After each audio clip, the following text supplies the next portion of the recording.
ഉപ്പുതറ പഞ്ചായത്തിലെ ലൈഫ് ഭവന പദ്ധതിയിൽ മാനദണ്ഡങ്ങൾ ലംഘിച്ച വീട് വാങ്ങി പണം തട്ടിയവർക്കെതിരെ റവന്യൂ റിക്കവറി നടത്താൻ പഞ്ചായത്ത് കമ്മിറ്റിയുടെ തീരുമാനം. ഇന്റേണൽ വിജിലൻസ് വിഭാഗം അന്വേഷണം ഊർജിതമാക്കിയതോടെ ചൊവ്വാഴ്ച ചേർന്ന അടിയന്തര പഞ്ചായത്ത് കമ്മിറ്റിയാണ് റവന്യൂ റിക്കവറി നടത്താൻ തീരുമാനമെടുത്തത്. ഏക്കർ കണക്കിന് പട്ടയഭൂമിയുള്ളവർ, 2-3 വാഹനങ്ങളും വാസയോഗ്യമായ വീടുമുള്ളവർ, ലൈഫ് പദ്ധതിയിൽ പണിത വീട് 1 വർഷം തികയും മുൻപ് 3 ഇരട്ടി വിലയ്ക്ക് വിറ്റവർ തുടങ്ങി വ്യാപകമായ ക്രമക്കേട് ഉപ്പുതറ പഞ്ചായത്തിലെ ലൈഫ് ഭവന പദ്ധതിയിൽ നടന്നത്. LDF നേതൃത്വത്തിലുള്ള കഴിഞ്ഞ ഭരണസമിതിയുടെ കാലത്താണ് സർക്കാർ പണം ദുരുപയോഗം ചെയ്തത്. വാസയോഗ്യമായ വീട് വയ്ക്കാൻ സ്വന്തമായി പണമില്ലാത്ത നൂറുകണക്കിന് പാവങ്ങൾ പുറത്തു നിൽക്കുമ്പോഴാണ് അനർഹരായവർ ഗുണഭോക്തൃ പട്ടികയിൽ കടന്നുകൂടിയത്. 1-ാം ഗഡു വാങ്ങിയ ശേഷം ഒരു പണിയും ചെയ്യാതെ 2-ഉം 3-ഉം 4-ഉം ഗഡു കൈപ്പറ്റിയ നിരവധി പേരുണ്ട്.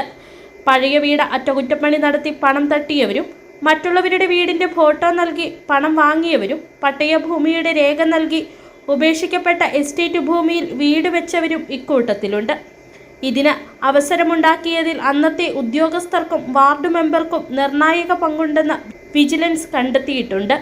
ബ്ലോക്ക് പഞ്ചായത്ത് പ്രസിഡന്റ്, കോൺഗ്രസ് മണ്ഡലം കമ്മിറ്റി പ്രസിഡന്റ് ഉൾപ്പെടെ 27 പേർക്കെതിരെ റവന്യൂ റിക്കവറി നടത്തി സർക്കാരിന് നഷ്ടമായ തുക തിരിച്ചുപിടിക്കാനാണ് തീരുമാനം.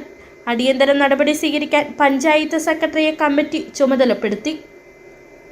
കാരണം ഒരുപാട് ആളുകൾ നമ്മുടെ ബിസിനസിൻ്റെ റിപ്പോർട്ടിൻ്റെ അടിസ്ഥാനത്തിൽ അനധികൃതമായിട്ട് ഭൂമി അധികമുള്ള ആളുകളും ലൈഫ് മാനദണ്ഡങ്ങൾ പാലിക്കാതെ വീടിൻ്റെ ആനുകൂല്യം കൈപ്പറ്റിയിട്ടുണ്ട്.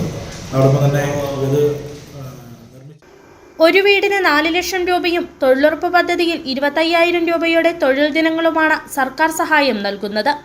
ക്രമക്കേടിലൂടെ ഇതുവരെയുള്ള കണക്ക് പ്രകാരം സർക്കാരിന് 1,14,75,000 രൂപ നഷ്ടമായിട്ടുണ്ട്.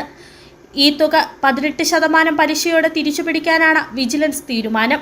വിശദമായ അന്വേഷണം നടത്താനാണ് ഇന്റേണൽ വിജിലൻസ് വിഭാഗത്തിന്റെ തീരുമാനം. പഞ്ചായത്ത് കമ്മിറ്റിയിൽ ഒരു CPM അംഗവും പ്രതിപക്ഷ നേതാവും പങ്കെടുത്തില്ല.